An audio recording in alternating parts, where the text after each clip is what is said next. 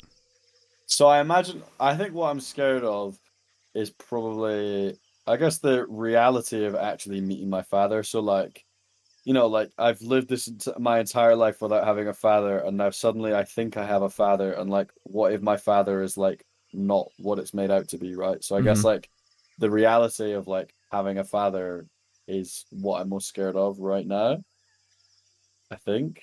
But that's kind of like an easy answer. I don't know. No, I think that's a good answer.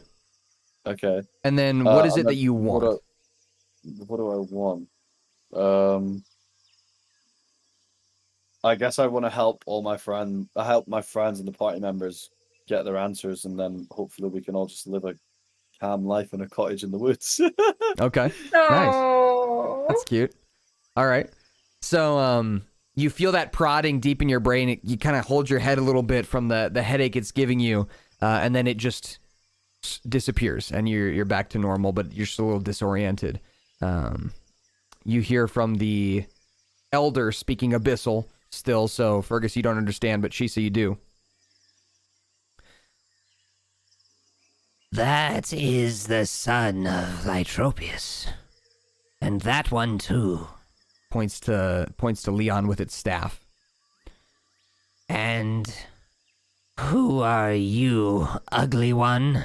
Points to you, Shisa. Hello, my name is Shisa. It's a pleasure to meet you, honestly. I'm actually from the mainland, and I apologize for my ugliness. It's like SpongeBob. I'm sorry for being ugly. I know it must be rough to look at me. I wouldn't feel bad if you looked at the floor or something. It's okay. But anyways, I'm just here to help out my friends, and you know, they really have been meaning to meet their dad, and we've been meaning to find this trident for so long and went through so much to get here, and when I found out that my people were here, I thought maybe I could play the diplomat. I see. You have done well bringing them here. The 2 Yuan-Ti, the one who's blue, kind of circles around the edge of town and to the backside of the elder. And then he starts signaling you. He's like waving his hand, and he does like a bow. He signals you and then like does a bow when you see him.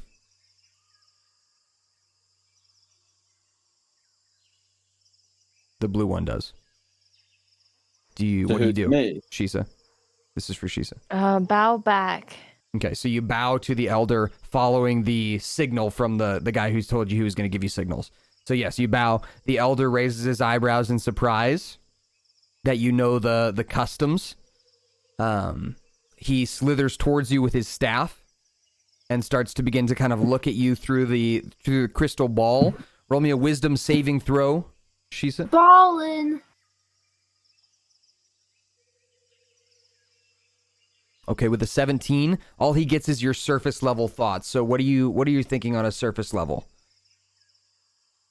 I hope this goes well. I really love my friends and I care about their safety and I want them to have a successful time meeting their father. Oh geez, I'm so scared.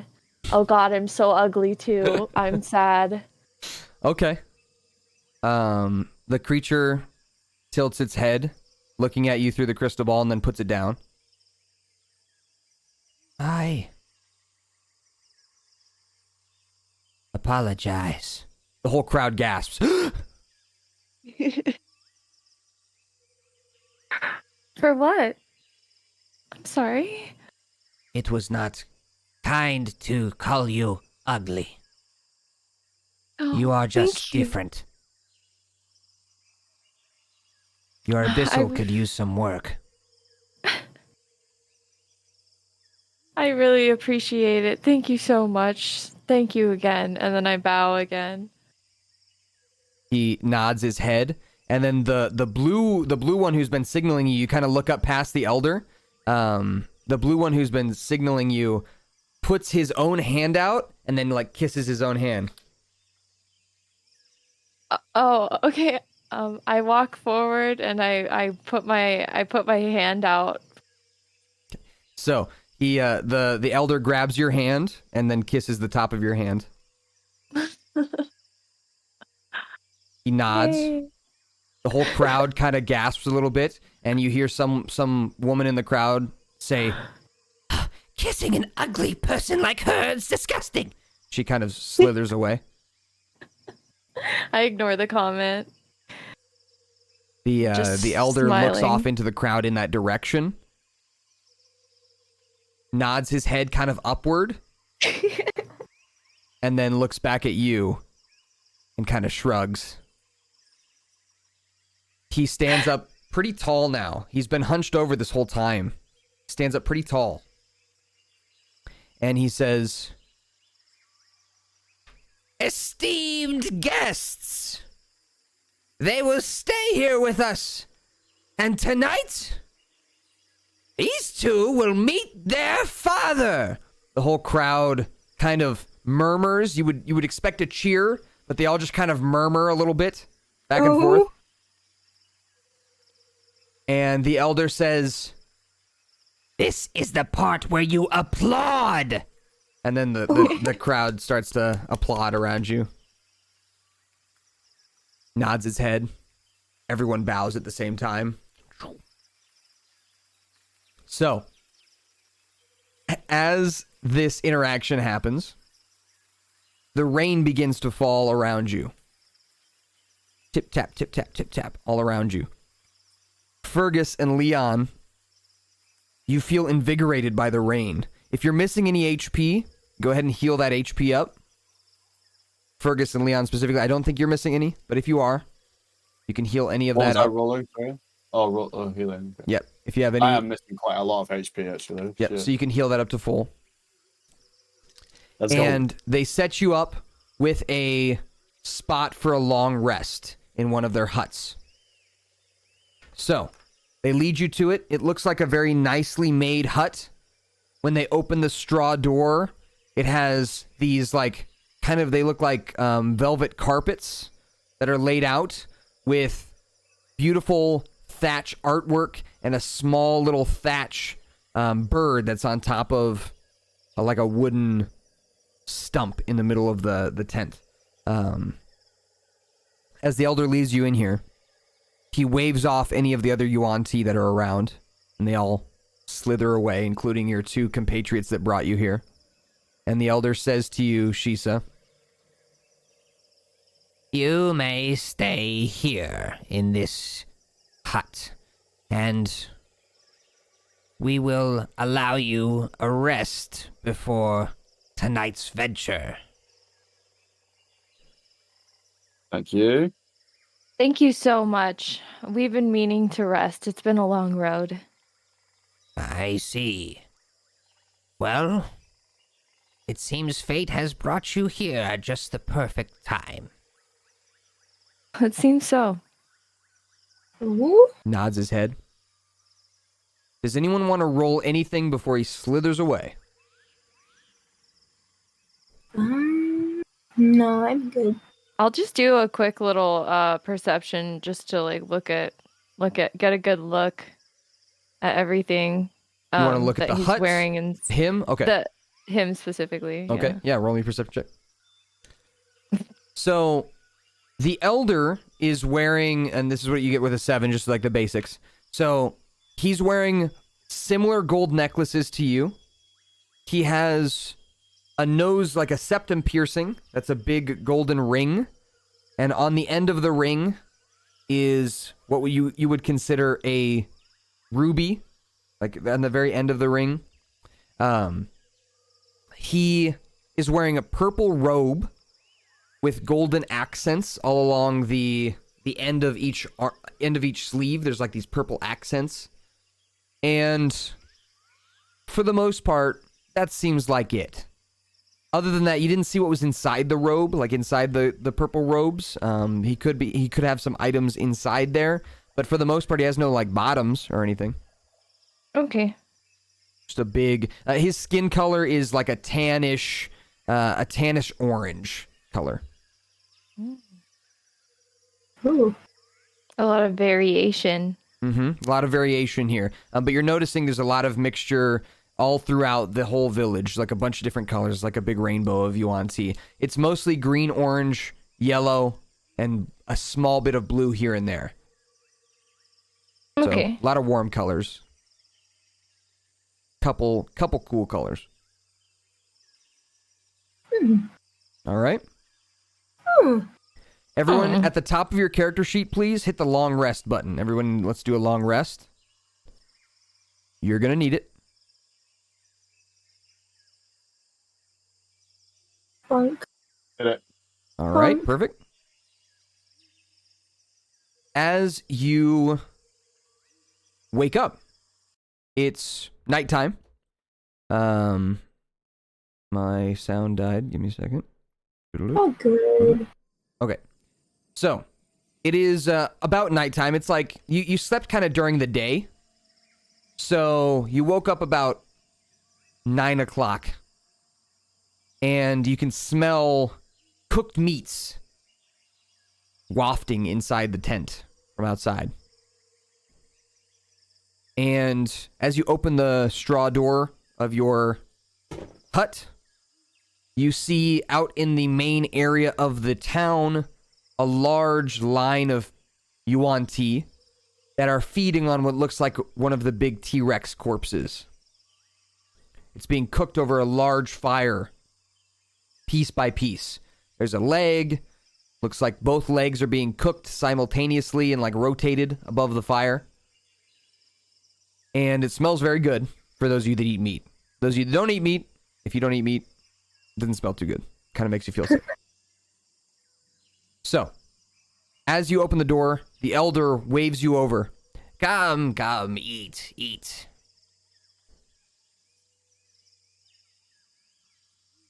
You guys got to tell me what you do. I give you a thing, you tell me what you do. I'm hungry, so I walk over and get some food. All right. Does anybody not take the offer? I think we all should eat. Definitely. It'd be rude not to. I think I'll come with. Okay. So, Crocus, are you grabbing any of the meat? Like, are you basically they're taking their swords and like carving off the drumsticks that are roasting on the fire? and then putting them Right. on basically on leaves and then eating them. Uh-huh. What are you doing for food? I forget. Is Crocus a vegetarian? Yeah, Crocus is a vegetarian. So it doesn't Oh, seem like they have no. any vegetarian options. I don't want to offend them by not like eating though. Crocus is gonna pretend. take a piece and just like hold it. Okay. And just like hold it. All right. And then like maybe slip it to like Fergus or something when nobody's looking. Okay. Roll me a stealth check. Oh boy. And you can roll with advantage because you're slipping it to Fergus, the sneaky one. All right. So with a 16, as you are all standing around eating, there's a moment, Crocus, that you spot where most of the Yuan-Ti are either looking away or having a conversation or talking with someone else. In this case, the elder is speaking with Shisa, so his eyes aren't on you, and you slip the chunk of meat to Fergus. Fergus, it lands on your leaf. You get an extra piece of meat, and Crocus, you have successfully tricked everyone into thinking you ate some. That said, you're still hungry, so you might want some Right. food. Do you have Goodberry? Do you have the spell Goodberry? I can't remember. I do have the spell Goodberry. So you could use that. That would quench your hunger for now. I'll do Goodberry then. All I right. have some bread still too. Oh yeah. I can Yep, slip she's got the loaf Crocus of bread. later. It's a little stale now, but That's all good. Nothing a little water can't. yeah. We're almost done here. I've just got a little bit more since we started a little bit late. If everyone's okay with going like 10 minutes, is that No, all right? that's all That's good. fine. All right. So, you guys finish your meal, and the elder gathers the whole town up and gathers you all up in front of the big skull mouth that leads into the cave. And he says, "Esteemed guests, you have come to meet your father." You guys don't understand this except for Shisa. Fergus, you do hear him say, though, immediately after that, he says, "You've come to meet your father." And then he says, "Lytropius." And he kind of nods at you. You do understand that word. Leon nods as well. Shisa, he looks to you, and he says, "Now, inside the temple, you will find the item in which you seek."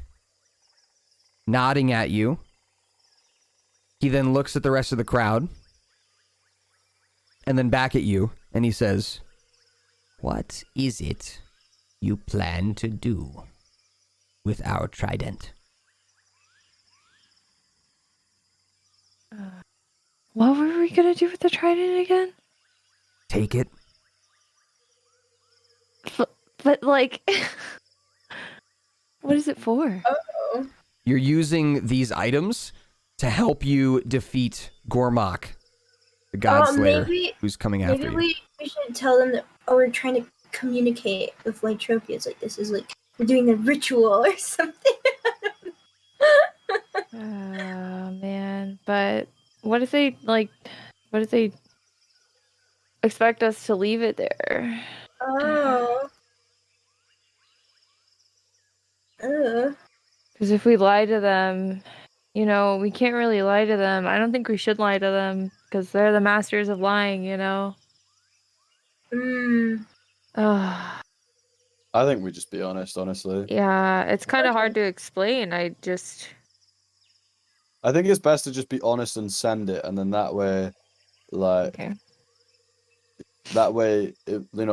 it's easier for them to just straight up bat us down and be like, fuck off. Whereas, like, if they catch us halfway in the act, we're going to be in big trouble. So I think it's best to just play it safe. Yeah. Okay. So I'm just gonna say,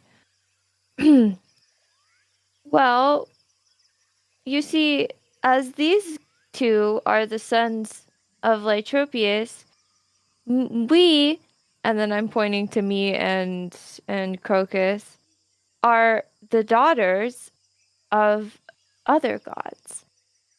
And because of this, there is a man who's after us, unfortunately, and we need all the help that we can get. And these items that are for our parents, made defy our parents for our powers are the only things that are going to make us strong enough to be able to defend ourselves when the day comes that he comes to try to destroy us.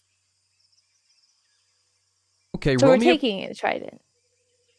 Okay, roll me a persuasion check with disadvantage. So roll twice, take the lower number here.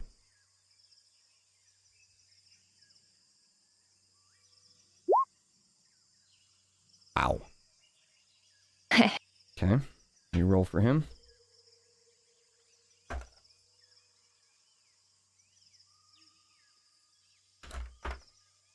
Okay.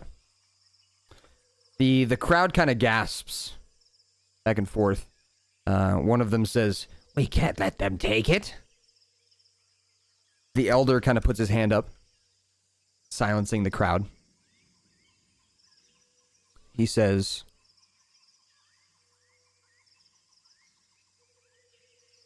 It will not be easy, Shisa. To take the trident, the temple will know your purpose. It will know why you're here. And it will fight back.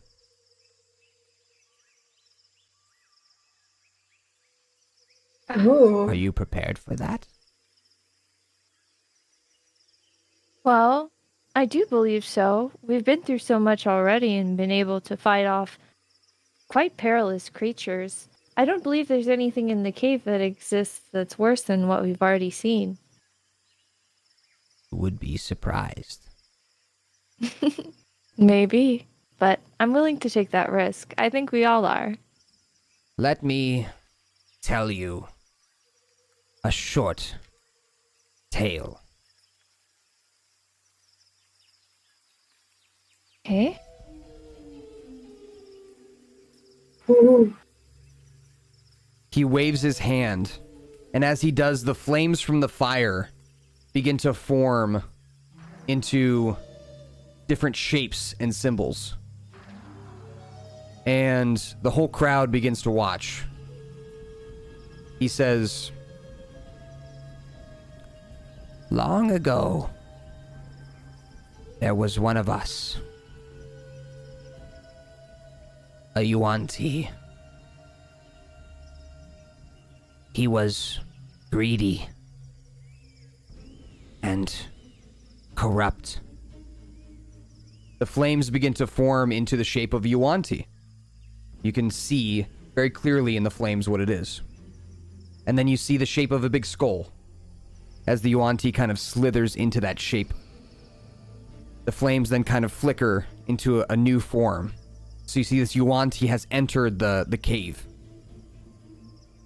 He says, We have long buried our dead inside this temple. But we haven't for many years because of what this creature did. he shows you the Yuan-Ti raising its hand up, and you see these zombified Yuan-Ti rise up from the flames. He says, We locked him away inside the temple for trying to raise our dead and take over the village. The power of the temple itself keeps him at bay. But if we open these doors, he will stand between you and the trident. We haven't opened them for many, many years. If we are to believe you are the sons of Lytropius, points over to Fergus and Leon. you have the best chance of any of us of clearing this space of the evil within. I ask two things of you, Shisa, and friends. The flames kind of form into the trident, the shape of a trident. Then you see your face, Shisa, formed in flames. And then you see Fergus and Leon's face and even Crocus's face formed into flames. As you all start to kind of rotate around the trident in this flame show that he's putting on, your faces rotate around the trident in a circle. And he says, We do not want this trident gone forever. You bring it back to us, if you are to take it. It shows your faces kind of forming into evil laughter and grabbing the trident as the flames dissipate. Woo! Basically showing you, like, what he expects could happen. And he doesn't want to happen. He doesn't want you to take the trident forever. Okay. Well, I don't think that Fergus or Leon have any reason to want to keep it after that, so I think I'm just gonna give him my word that we won't. Okay, so now I need to know. Are you lying? No. Okay. So, nobody understands this conversation except for you and him. So, he nods, and he says, The second thing I ask is that you don't die. he looks at all of you, and he waves his hand again as the flames form into what look like your faces again, but this time zombified, with skin peeling off. One of your eyeballs, Crocus, your eyeballs popped out of your head, kind of dangling. Oh, fuck yeah. He says, We will not stand a chance. If this creature kills you and raises your bodies, he will destroy this island.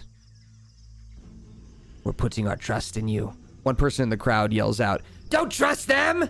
Leave it shut! a few people in the crowd start shouting, yeah, yeah! He silences them by putting his hand up. What do you say?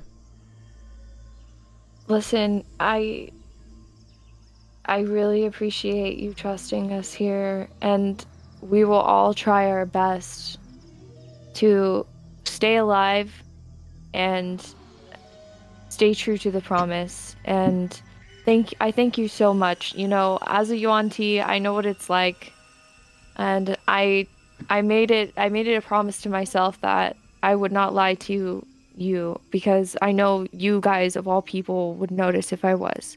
So you have my word. We will try our best, and we won't do anything to try to intentionally screw you guys over, I promise.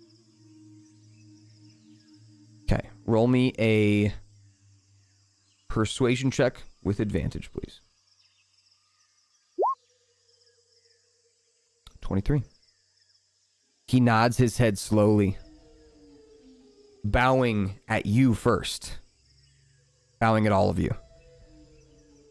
The whole crowd kind of bows in unison together.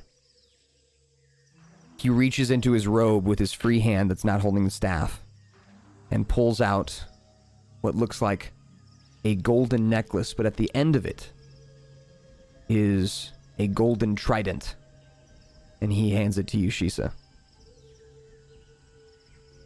You will need this. It is the key. Ooh. And that's where we're going to end it for today. Woohoo! Og. All right, so next time you will descend into the cave, which holds Lytropius. Let's All right. go! Thanks for being here, everybody.